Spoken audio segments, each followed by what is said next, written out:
ओम नमः श्री महेंद्रनाथाय कथमृत प्रणेताय श्रीरामकृष्णमय सपार्षदाय तस्मै नमो नमः। শ্রীমদর্শন তৃতীয় ভাগ 129 পৃষ্ঠা। স্বামীজিকে বোঝবার সময় এখনো হয় নাই। রবিবার শ্রীমর শরীর কিছুদিন হইল ভালো যাইতেছে না। বার্ধক্যে রোগ কখন একটু বাড়ে আবার কমে।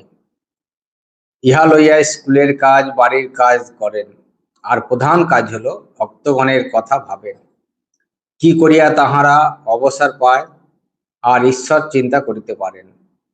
তিনি ভক্তদিগকে দিনের মধ্যে অন্তত 8 ঘন্টা ঈশ্বরের কথা শোনান। কখনো প্রায় সারাদিন রাত্রি ঈশ্বরীয় কথার প্রবাহ চলিতে থাকে। ইহাতে তাহার কোনো পরিশ্রম বোধ হয় নাই। প্রাণ যেন জীবন্ত হইয়া ওঠে ঠাকুরের কথা বলিতে বলিতে। নেহাত অসুখের দরুন তত কথা না কহিতে পারিলে ভক্তগণকে পাঠ ও ভজন করিতে বলিতেন, আর তিনি শুনতেন। আজ শ্রীমর শরীর একটু বেশি অসুস্থ, বিছানায় শুইয়া আছেন মটন স্কুলের 3 তলার কোণের ঘরে। ভক্ত সভা ওই ঘরেই বসিয়াছে। ছোট জিতেন, রমণী, শুকলাল, যোগেন ও আরো কয়েকজন ভক্ত বসিয়াছেন মেঝেতে মাদুরে। শ্রীমর বিছানাও মেঝেতেই। একটু পর অমৃত জগবন্ধু আসিলেন বেদান্ত সোসাইটি হইতে সন্ধ্যা 7:30টায়। সকলের শেষে আসিয়াছেন ডাক্তার বিনয় ও ছোট নলিনী। আজ চতুর্দশী, বাংলার 1330 সাল। শ্রীম জগবন্ধুর প্রতি ওই গানটি গান একবার, গুরুপদ ভরসা করো। রমণীকে দেখাইয়া ইনি আর আপনি। রমণী ও জগবন্ধু ওই গানটি গাইয়া শেষ করিলেন। শ্রীম পুনরায় বললেন, আরেকটি হোক। মা, আমার বড় ভয় হয়েছে। ওইটিও শেষ হইতেছে। পুনরায় বললেন, শেষের 2টি পদ রিপিট করতে থাকুন। দুইজনে তন্ময় হইয়া গাইতেছেন, জন্ম জন্মান্তরে যত কর্ম মা বকেয়া বকির যে টেনেছে।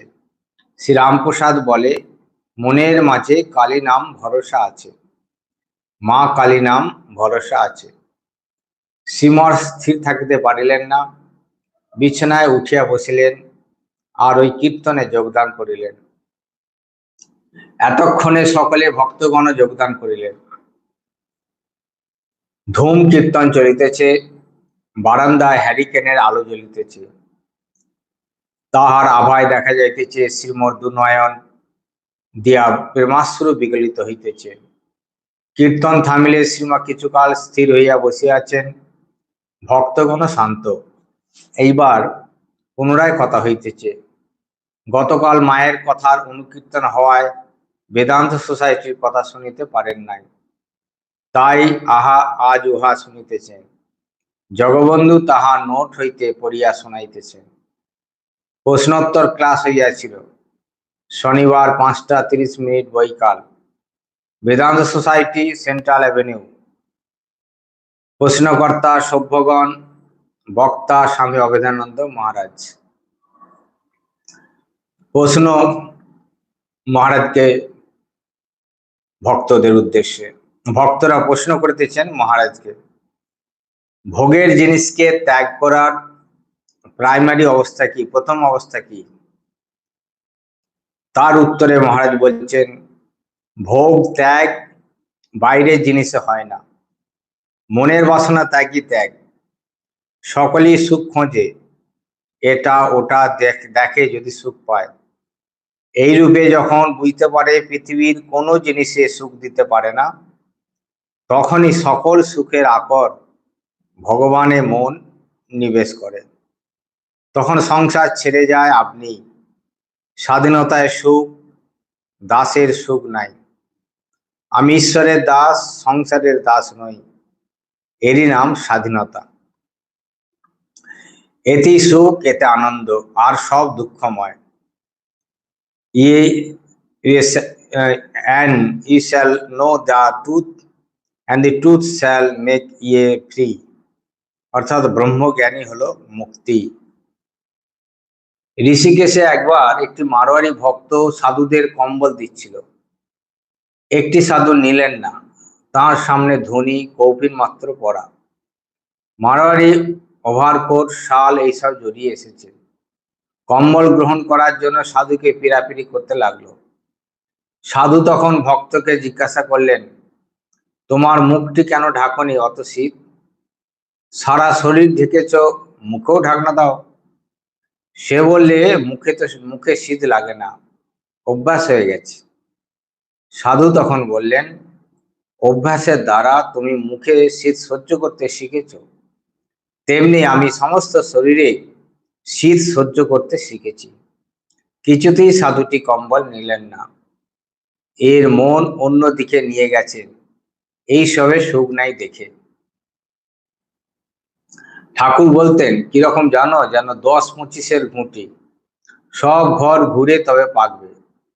জীবও তেমনি সব ঘুরে ফিরে দেখে শেষে ঈশ্বরের কাছে তাকে যেতে হবে। সকলকেই যেতে হবে, কেউ 1 জন্মে, কেউ 10 জন্মে। ঘুরতেও হবে, শেষে যেতেও হবে। না যে কোনো উপায় নেই, আজ নয় কাল ভগবানের কাছে যেতেই হবে। তোমরা সংসার করো আর যাই করো, লক্ষ্য শূন্য হয়ে করো না। যা করো সব তাঁর কাজ মনে করো, তাহলেই মুক্তি হবে। আর লেজামুড়ো বাদ দিয়ে সব নেবে, তাহলে বন্ধন হবে না। হোয়াট ইজ সিনথেসিস অফ যোগ, অর্থাৎ যোগের সমন্বয় কি? ভক্তদের প্রশ্ন। মহারাজ উত্তর দিচ্ছেন, এর মানে এই, জ্ঞানযোগ, রাজযোগ, ভক্তিযোগ ও কর্মযোগ, নানা পথের যোগ রয়েছে। সকলের ভিতর সবগুলি সমানভাবে থাকবে এমন কিছু কথা নয়। কারো কারো ভিতর কোনো একটার আধিক্য দেখা যায়, কিন্তু কম বেশি সবগুলি একত্রে থাকে। যে জ্ঞানযোগী, জীবন ধারণের জন্য তাকে কর্ম করতে হয়।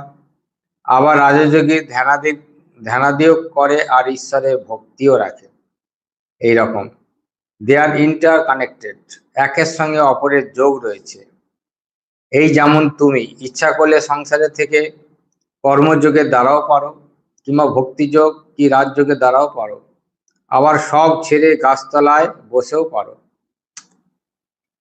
পরমহংসদেবের কাছে যাবার পূর্বে ভাবতুম, যে সাধু হবে তার মাথায় লম্বা লম্বা জটা থাকবে, হাতে চিমটা, সর্বাঙ্গে ছাই মেখে বাঘছাল কিংবা কম্বলে বসে থাকবেন।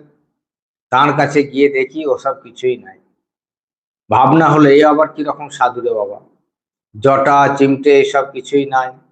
আবার খাটের উপর গদিতে বসে আছেন, পায়ে কালো চটি জুতা। ক্রমে সব বুঝতে পারলুম। তিনি সব বুঝিয়ে দিলেন। প্রথম কত কঠোরতা করেছেন, দিনের পর দিন পড়ে আছেন মাটির উপর গাছতলায়, বাহ্য জ্ঞান শূন্য। আবার ভক্তদের প্রশ্ন, মানুষকে মানুষ প্রণাম করে কেন? মহারাজের উত্তর, দেবতা, সাধু ও রাজাকে প্রণাম করে ঈশ্বরের শক্তি এদের ভিতর আছে বলে। বাম্মাকে প্রণাম করে কৃতজ্ঞতায়, ভক্তিতে। আর কতকগুলি দাঁড়িয়েছে পরিচয়ের জন্য। ইংরেজরা হ্যান্ডশেক করে বন্ধুত্বের চিহ্ন স্বরূপ। ওদের পূর্বপুরুষরা যখন বর্বর ছিল, তখন সকলেই একটা করে খড়গ বাঁধিয়ে ঝুলিয়ে রাখত। কারোর সঙ্গে হঠাৎ দেখা হলে তখনই ওই খড়গ বার করত। যখন বুঝতে পারত শত্রু নয়, তখন হাতে হাত দিয়ে ধরতো অস্ত্র ছেড়ে। এটি হলো বন্ধুত্বের চিহ্ন, সাইন অফ ফ্রেন্ডশিপ। এখন এসব চলে গেছে, আছে কেবল ফ্রেন্ডশিপ। মুসলমানরা সেলাম করে, অর্থাৎ আল্লাহর দাসকে শ্রদ্ধা করে। সাধুতে সাধুতে দেখা হলে বলে ওম নম নারায়ণ। বৈষ্ণবরা বলে সীতারাম, কিংবা রাধাশ্যাম, কিংবা হরে কৃষ্ণ। এইসব প্রণাম ঈশ্বরের উদ্দেশ্যেই করা হয়। আর এক মত আছে, কিছু লাভের জন্য প্রণাম করে। ঠাকুর সাধু সঙ্গ করতে বলতেন। বলতেন সাধুরা আগুনের কুণ্ড আর সংসারে ভিজে কাঠ। আগুনের কাছে গেলে জল ক্রমশ শুকিয়ে যায়। সাধু সঙ্গ করলে মনের বিষয় বাসনা কমতে থাকে। ভিজে কাঠ মানে বিষয় বাসনা দ্বারা কলুষিত মন। আর বলতেন ওই 3 জায়গায় গেলে দেবতা, সাধু আর রাজা হাতে করে কিছু নিয়ে যেতে হয়। ঠাকুর বলে দিয়েছিলেন আমাদেরকে, এখানে এলে একটু কিছু হাতে করে আনতে হয়, খালি হাতে যেতে নাই, অন্তত লবঙ্গ কিংবা এলাচ কিংবা হরিতকি। আর কিছু দেওয়ার শক্তি না থাকলে অন্তত ওই করতে হয়। আমাদের দেশের লোক এসব ভুলে গেছে। ফল দিতে হয় দেবতার স্থানে, কেন? তার মানে হে ভগবান, আমার কর্মের যত সুফল সব তোমায় দিচ্ছি। ফুল মানে কি? না, মন ফুল, অ্যাবস্ট্রাক্ট, অমূর্ত ভাবে। মন সব সময় বসে না, তাই কংক্রিট করে নেয়। এই ফুল মন ফুলেরই কংক্রিট ফর্ম, প্রতীকী রূপ। ঠাকুর সব কথা বলে গেছেন, তাঁর কথা যারা শুনবে তারা বেঁচে যাবে। তিনি ছিলেন personification of truth and morality, honesty and purity, truthfulness and real spirituality. সত্য ও ধর্ম, সততা ও পবিত্রতা, সত্য ভাষণ ও যথার্থ আধ্যাত্মিকতার মূর্তিমান বিগ্রহ।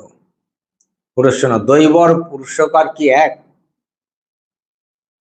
উত্তর, ইংরেজরা ডেস্টিনি কে অদৃষ্টকে দৈব বলে। ওরা মানে একটি পার্সোনালিটি, যে ব্যক্তিত্ব যে সব চালায়। খ হচ্ছে মুসলমানরা দৈবকে কিসমত বলে, ওরা ওই রকম একটি ব্যক্তি মানে। গ, হিন্দুদের একটা সেকশন আছে দৈব অর্থে অদৃষ্ট বিধি, বিধাতা নামীয় পার্সনিফাইড একটি কিছু মানে। উনি লোকের অদৃষ্ট ঠিক করে দেন। ষষ্ঠী ঠাকুর আতুর ঘরে কপালে সব লিখে দেন। ঘ, কিন্তু বেদান্ত বলে দৈব কর্মফলেরই অপর নাম।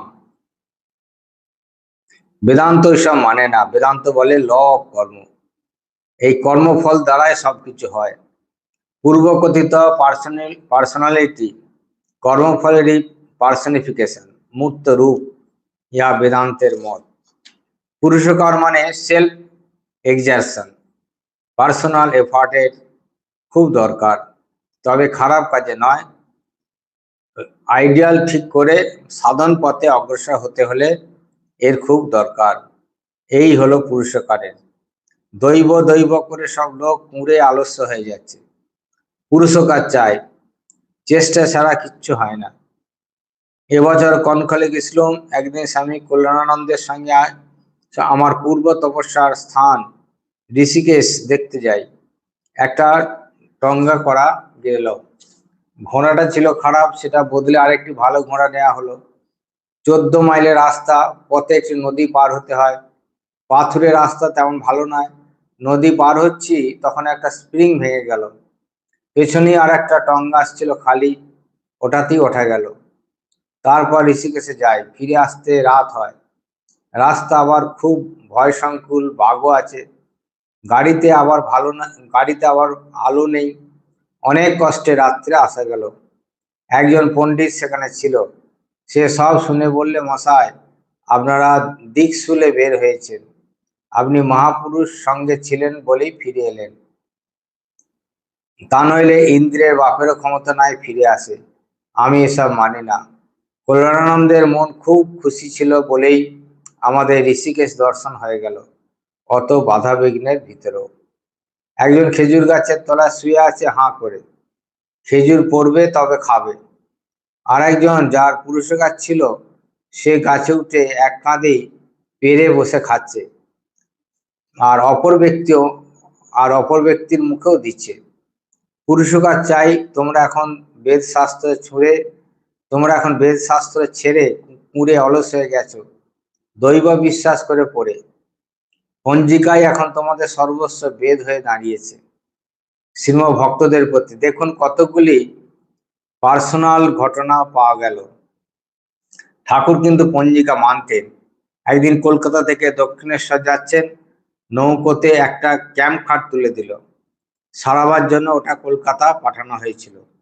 দক্ষিণেশ্বর পৌঁছে ঠাকুর জানতে পারলেন সেদিন মঘা নক্ষত্র তখন বললেন, ওমা, আমি দেখলাম ওটা যেন আমায় গ্রাস করতে এসেছে হাঁ করে। তখনই ফেরত দিলেন। ভালো দিন দেখে পরে আনা হলো। লোকশিক্ষার জন্য এটি করেছিলেন। শুনতে পাওয়া যায় সাহেবরাও কেউ কেউ সব মানে। নৌকো জাহাজ ডুবে যাওয়ার ভয়ে এ সাহেব হিন্দু কেরানের কথা না শুনে মঘা নক্ষত্রে মাল চালান দেয়, আর জাহাজ সমুদ্রে ডুবে যায়। তারপর আর ওরূপ কখনো করতেন না। ওম নিরঞ্জনম নিত্যমনন্তরূপম ভক্তানুকম্পাদিত বিগ্রহং বৈ ঈশাবতারং পরমেশমিদ্যং তং রামকৃষ্ণং শিরসা নমামহ।